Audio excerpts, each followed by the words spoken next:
Hi students, in the previous class we were discussing about asexual reproduction and its types. Okay, so we had discussed different types of asexual method. Can you recall that? Fission, budding, spore formation, fragmentation and vegetative propagation. So we had discussed different examples of vegetative propagation, and here the vegetative propagation can be we can, by using some techniques, we can adapt, we can grow different kinds of plant, and that technique which is adapted to grow new plants from any part of the plant without involving reproductive part, that is the flowers. So it is what we call artificial propagation.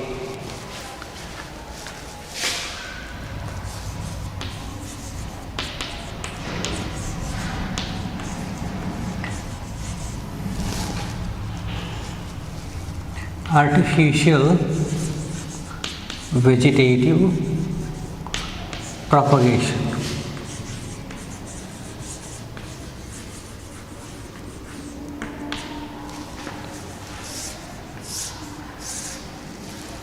Artificial vegetative means these are the techniques adapted by the human beings.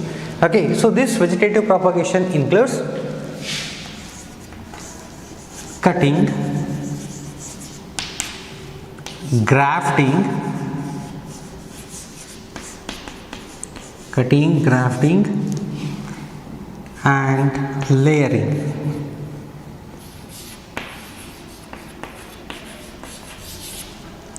Cutting, grafting and layering technique. See, let's see one by one. Cutting. Cutting means, you see that you might observe in your day-to-day life that, see how you can grow hibiscus plant. Hibiscus, nothing but daswara. Okay, you see that you will just if any plant, if you wish it may be a red color, white color, pink or different color. So if it is get attracted, what you will do? So you will take a small portion of the plant, just you will cut down. Okay, then you will place it in your pot, or you will dug a ground and you will put that small portion of the hibiscus plant, cover it and you'll add some water. So this is actually a practice that actually is what we call cutting method. So in the cutting method we have to take a portion of a plant in having leaves.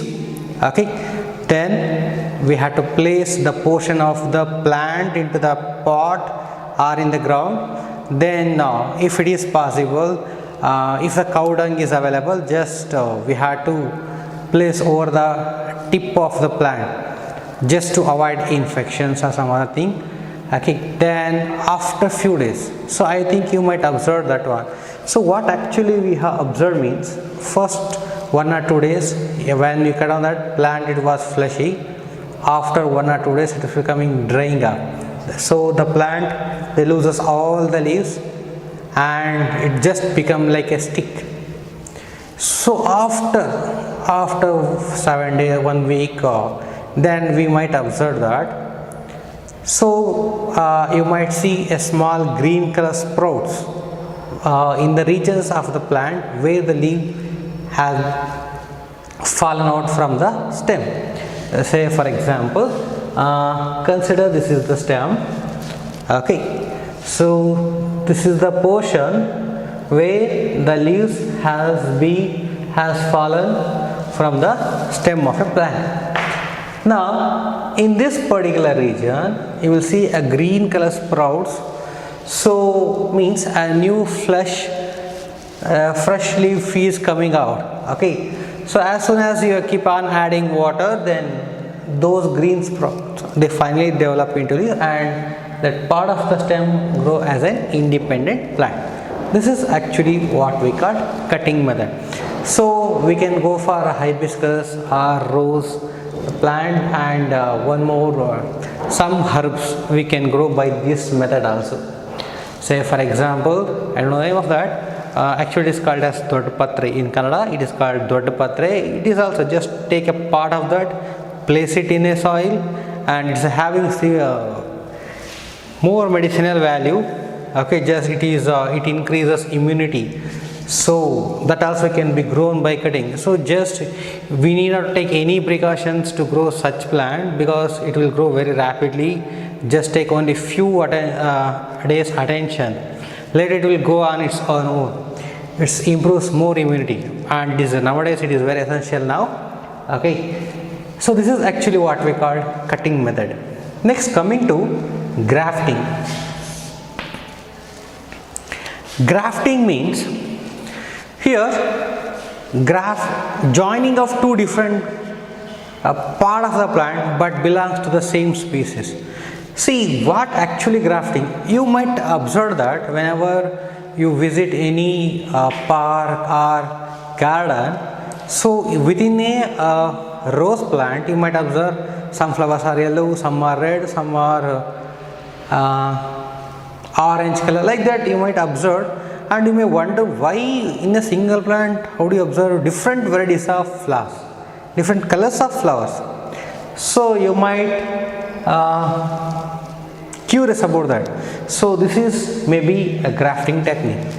So actually the grafting technique is joining two different parts of the plant and we had to grow as a single plant. And sometimes if you want to grow a new plant, we have to use this grafting technique. There are different techniques are there. So we'll learn the basic technique of actually the grafting. So here the grafting consists of two different plants, okay, but they have to belong to same species. So in grafting technique, the one of the plant which has a roots, okay, which has a roots, that has to be taken. Say consider we have taken a plant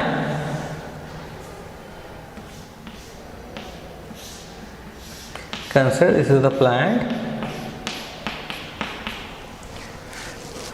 So here it has a roots and one more plant which is having shoot.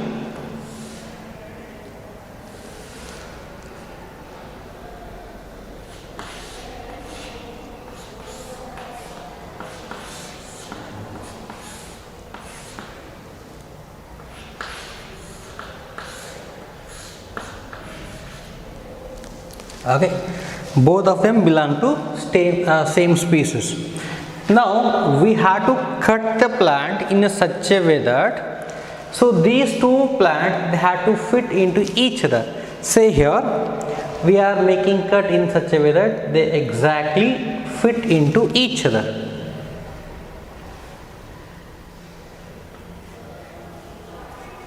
Okay, you see that if you make the if you cut the plant in this way, so they exactly fit into in this. So now after that we have to place one over another one. Okay, then this plant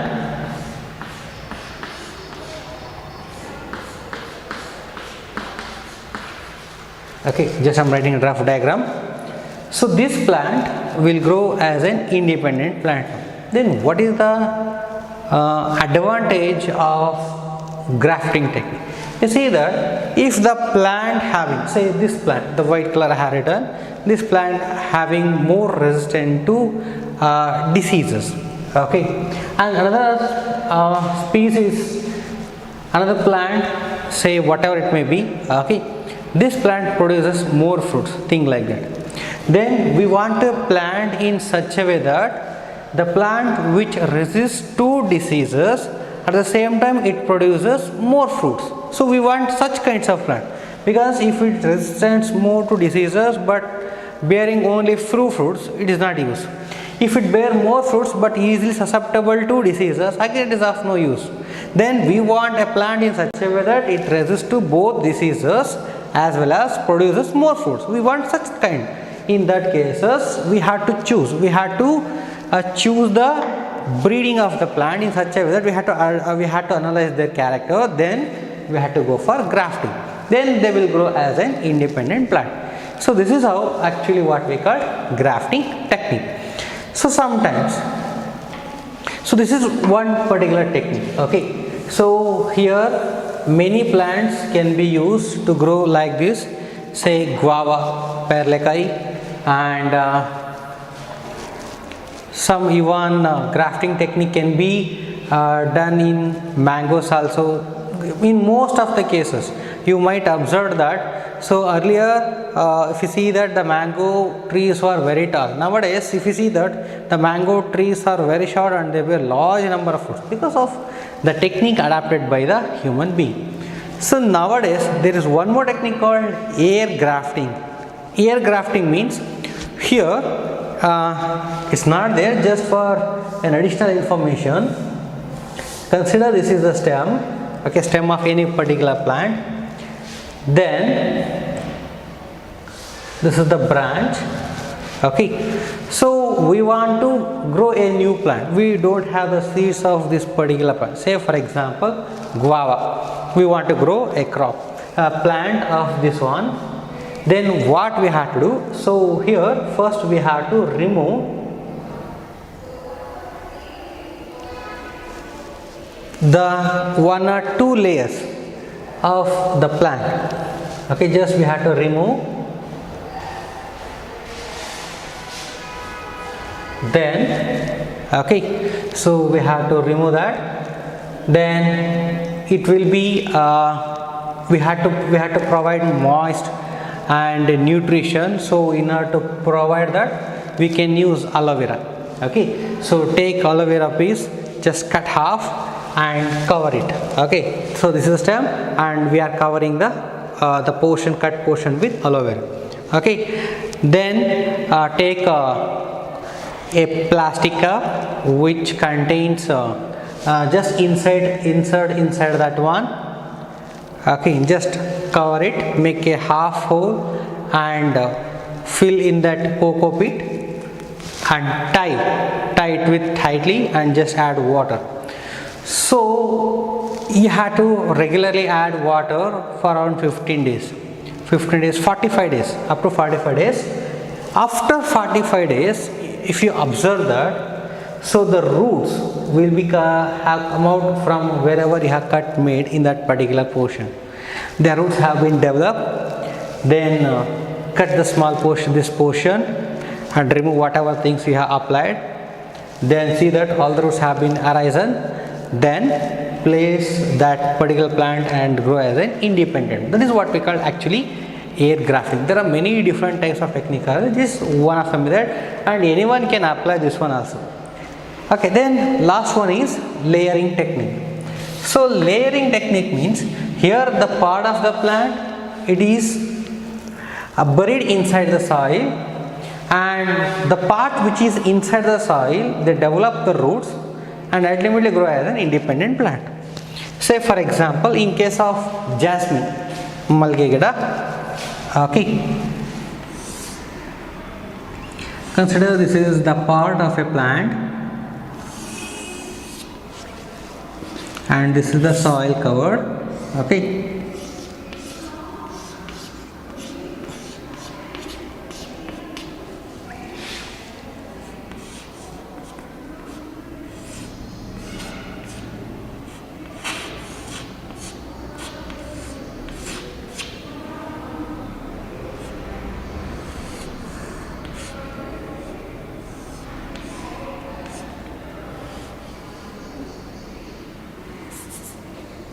so the portion has to be covered with soil.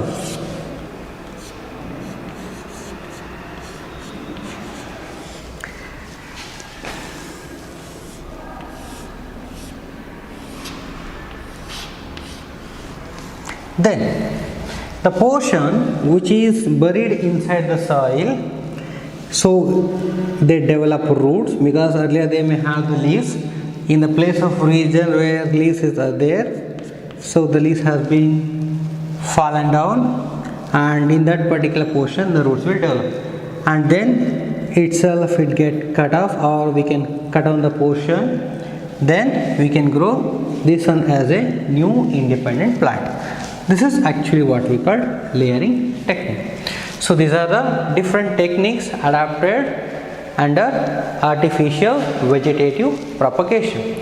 Then what actually the uses of this vegetative propagation in generally, either it may be a natural vegetative propagation or it may be artificial vegetative propagation. Then what are the advantages?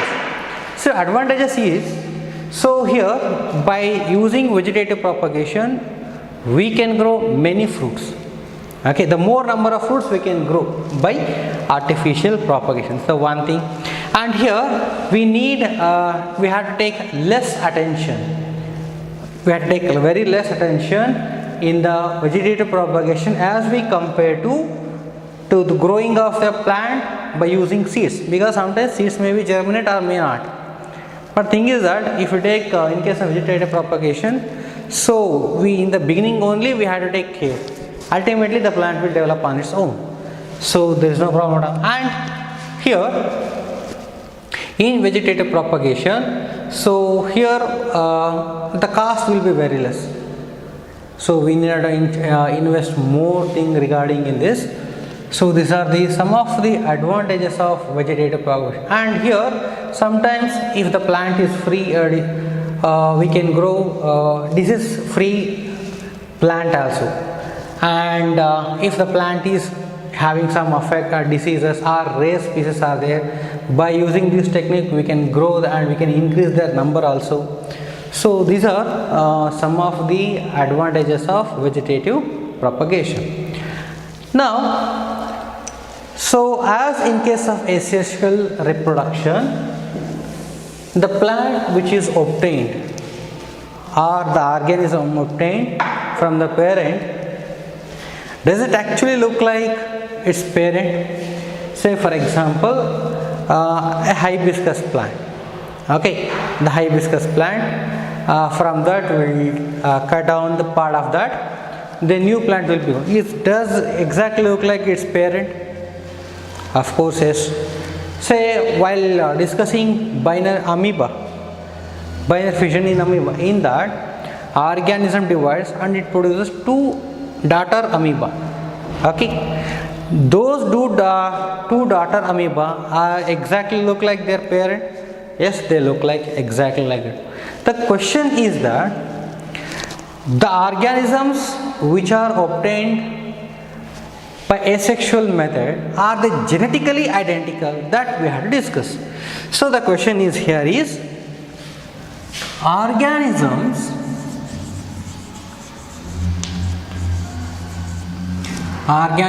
obtained during asexual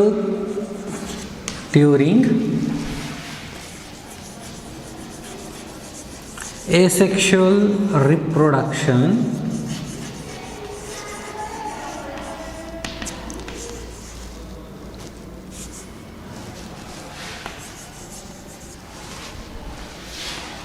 genetically identical. Genetically identical.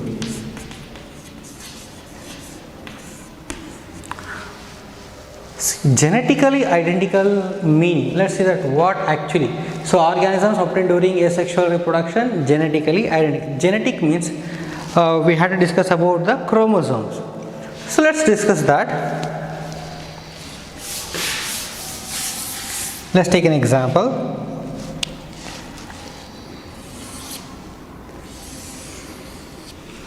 Take a cell. Okay, the cell, it contains a chromosome, say DNA, say it is a DNA.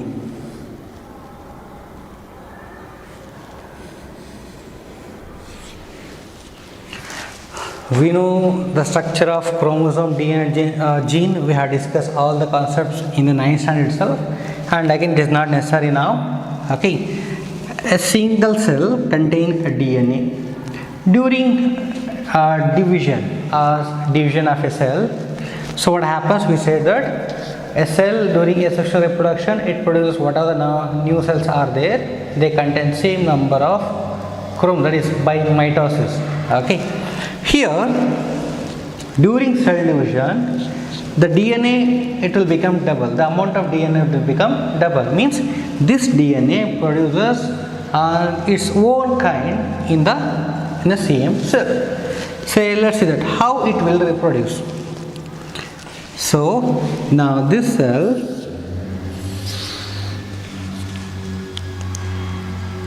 so they will become unwind. This is winding structure of DNA. Winding and suttal, unwinding and picture.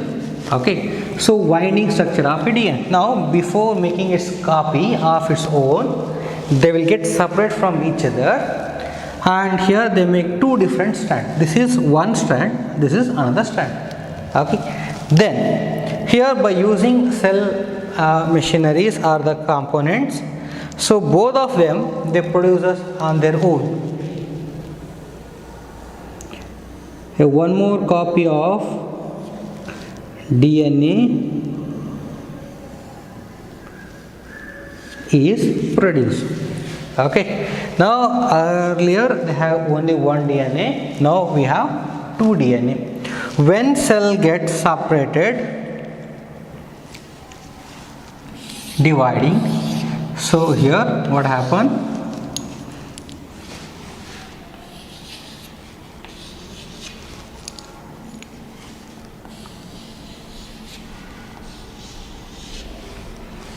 Both the daughter cells, they contain old DNA along with new old strand with new strand. Here also old strand with new strand.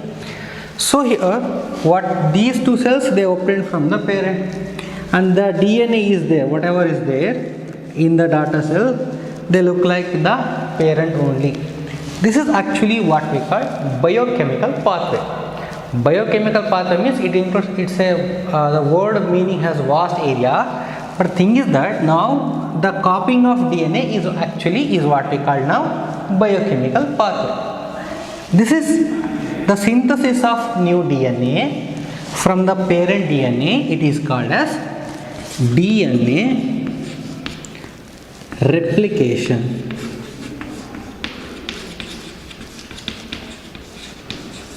DNA replication, or it is called as DNA copying. Okay, hope you understand now. Then after see that while DNA copying, whatever the cell, so what are the components present in the cell, it is utilized by the DNA and make one more DNA. Now while copying DNA, while making a new strand with the old strand, so what happens? Instead of the regular molecule, some different kinds of molecules they may join and they form new strand. Okay, say for example, so here these two strands they are complementary to one another, means they exactly look like the same. But here while making molecule, instead of one particular, say for example, in this portion, say this portion have been slightly changed. Consider this portion have been slightly changed and it is appeared in one particular cell, but it does not affect any organism. Think like that. So the change in part of the DNA, it is called as now variation.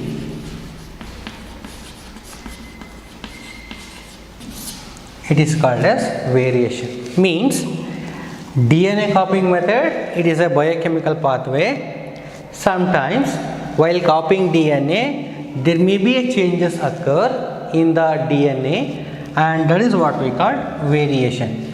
So as variation occurs, we can say that organisms, though they look like genetically look like the parent organism, but they are not genetically identical, even because the biochemical process they are not 100% pure. So there may always sometimes variations occurs.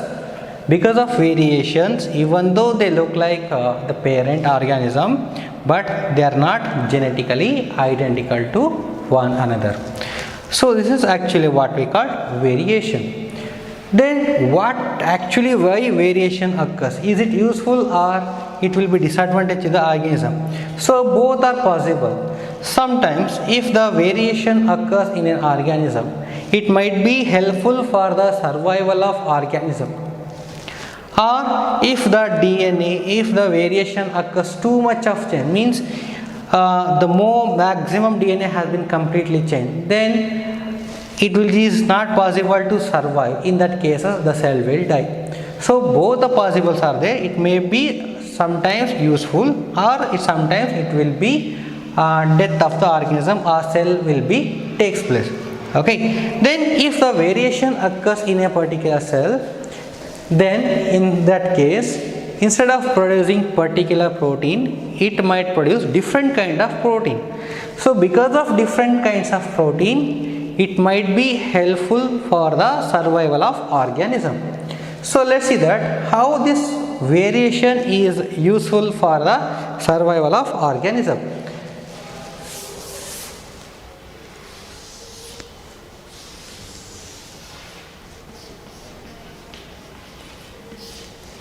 Consider a pond.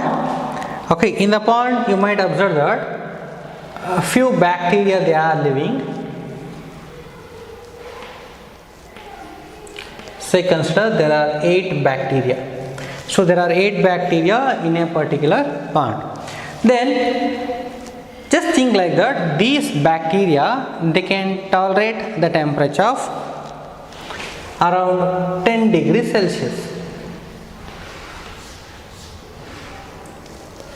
In general, just an example, these bacteria, they can tolerate the temperature of 10 degrees Celsius. So due to global warming, if there is a slight changes takes place in the temperature, say this 10 degrees it may increases to say 12 degrees Celsius. 12 degrees Celsius. Then it is very difficult for the survival of the bacteria present in the pond. In that cases, what happens? So if in order to continue the generation, they have to adjust to the environment. So here during DNA copying or while copying one more their generation, so sometimes there may be variations occurs in the organism. So in those bacteria variations occurs, so that variation might be helpful for the organism to survive. Because of variation, some bacteria think that even they can tolerate the temperature up to 14 degrees Celsius. Okay, in that cases that variation is benefited to the organism. Say for example, this is the bacteria 1, 2 and 3. So consider these 3 bacteria, they have shown variation in them, and because of variation they could survive in the pond, and remaining bacteria they would die. So in this case variation is benefited to only these organisms, not the whole population. It is benefited to only the individual organism but not the population. Again they will continue reproduction, asexual reproduction, and produces more and more number and make their own population. And whatever the new organisms are obtained from these bacteria, even they can tolerate temperature up to 14 degrees Celsius. So in this way variation is benefited to the organism. So in generally what I had discussed, so organisms which are obtained by asexual reproduction, though they look like identical but they are not genetically identical. Variations always occurs. Why variation occurs? Because the DNA copying is a biochemical process. Biochemical processes are not always 100% pure. So this is about the concept of asexual reproduction.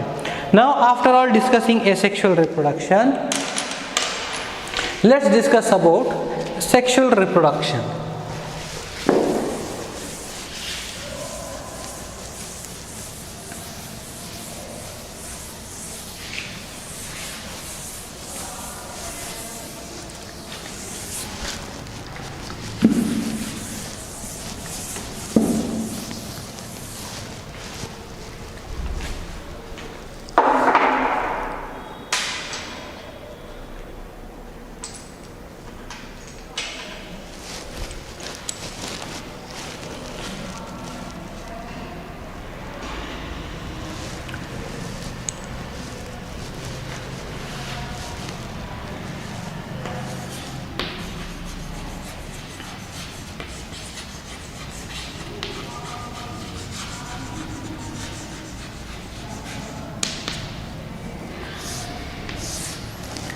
sexual reproduction. Now in this context we are going to discuss about sexual reproduction in plants as well as in the case of animals. So here, why actually a sexual reproduction? Is it necessary? Then what actually involves sexual reproduction? So let's discuss that.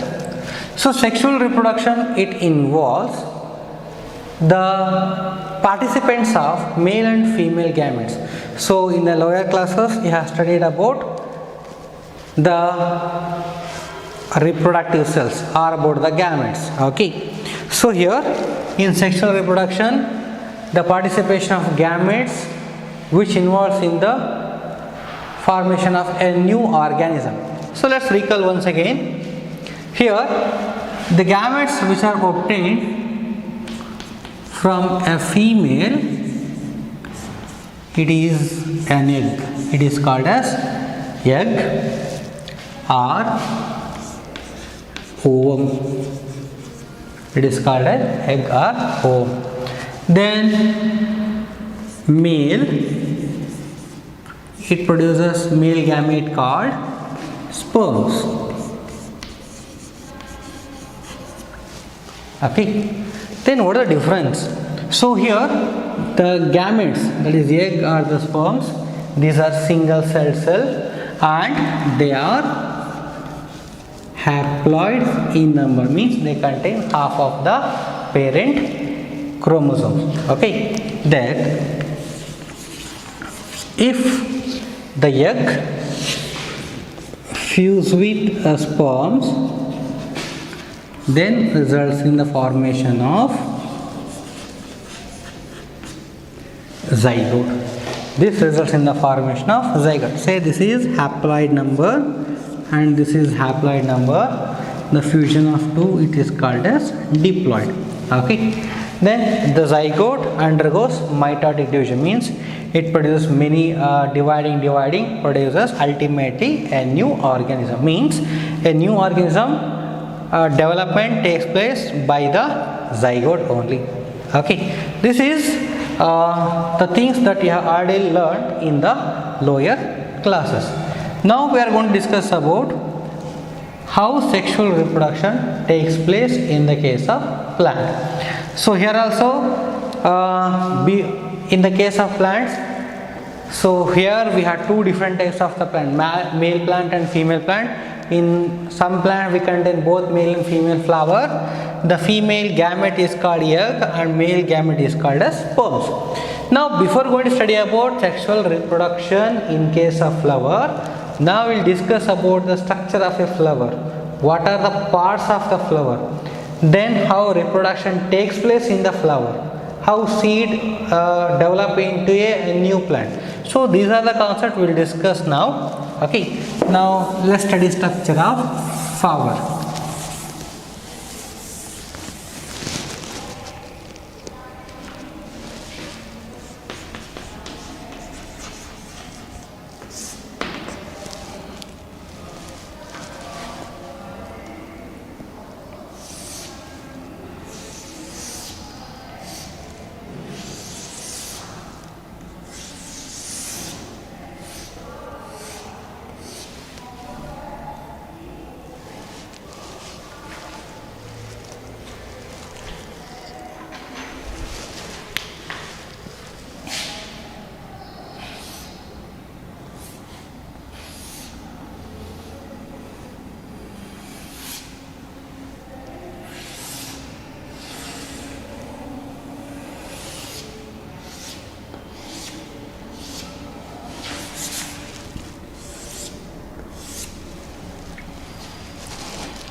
Now look at here, this is a rough diagram of a flower.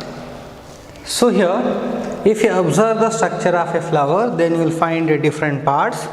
So this includes a receptacle,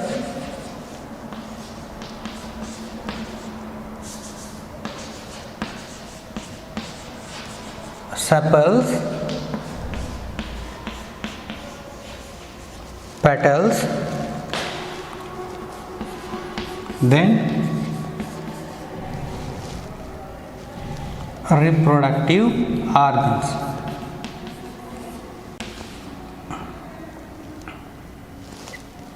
Or you can write directly gynoecium. It is called carpel. Another one, it's a female, androecium. It's a male one. It's a male reproductive organ. So these are the different part. Okay. Then here, so the flower, it will attaches to the stem of a plant with the help of a stalk. It is called as petiole. Petiole is the stalk of the flower. Then above that you see a green color structure. It is called as sepals.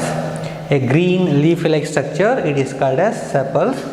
So these sepals, the number is vary from flower to flower, species to species. So the species, the sepals, individual is called sepals. All these sepals together called as calyx. All together it is called as calyx. The next one, petals. Then what is the advantages of sepals? So sepals, as they are green in color, during the bud formation, these sepals, they synthesize food, and also they protect the inner whorl. Inner whorl means inner parts of the flower. So inner part means a petal, male and female reproductive organ. So they protect the inner part of the flower. That is the role of sepals. Then coming to petals. Petals, say they are brightly colored. They are brightly colored because just to attract the insect for pollination purpose. And these petals, they are scented. So scented, again it is just to attract the insects. So these petals, either it may be a free or it may be joined to one another one. These sepals together called as corolla. Okay. Then next one, gynoecium. It is also called as carpel. So let's write the structure of carpel.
So consider this is the female reproductive part, that is the gynoecium or the carpel. It contains three different parts: stigma, style and ovary. So stigma, it is the upper part and it is sticky in nature. Style, it is a slender part, and ovary, it is a funnel shaped structure. Inside that it contains ovule. So within the ovule you will find the female gamete, that is the egg. So you consider, so this is the ovule, inside that they contain egg.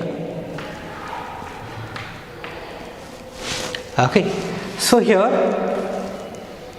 these ovule, as the egg containing ovule, when they get fertilized, they develop into seeds.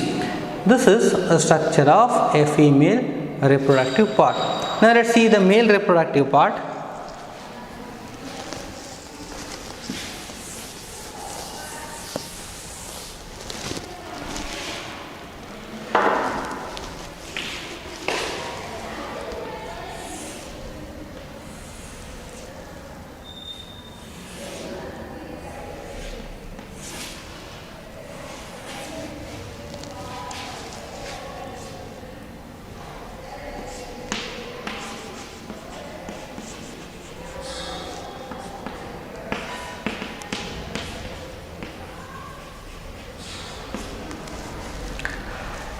Anther and filament. Okay, so here anther, these are the chambers inside that it produces male gamete. So here the male gametes is, so these are the male gametes,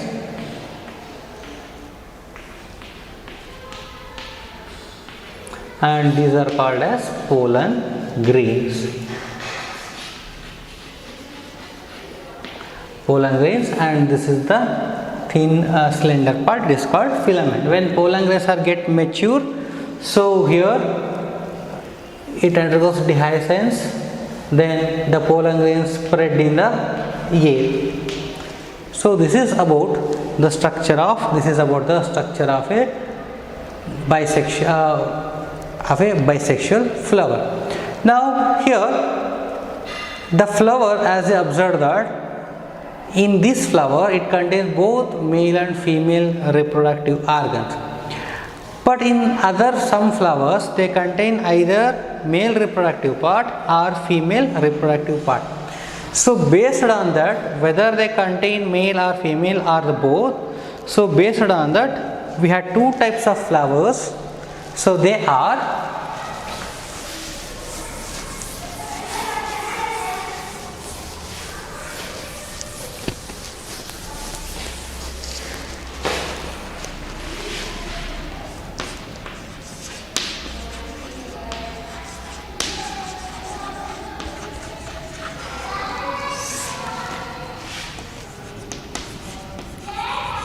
unisexual flower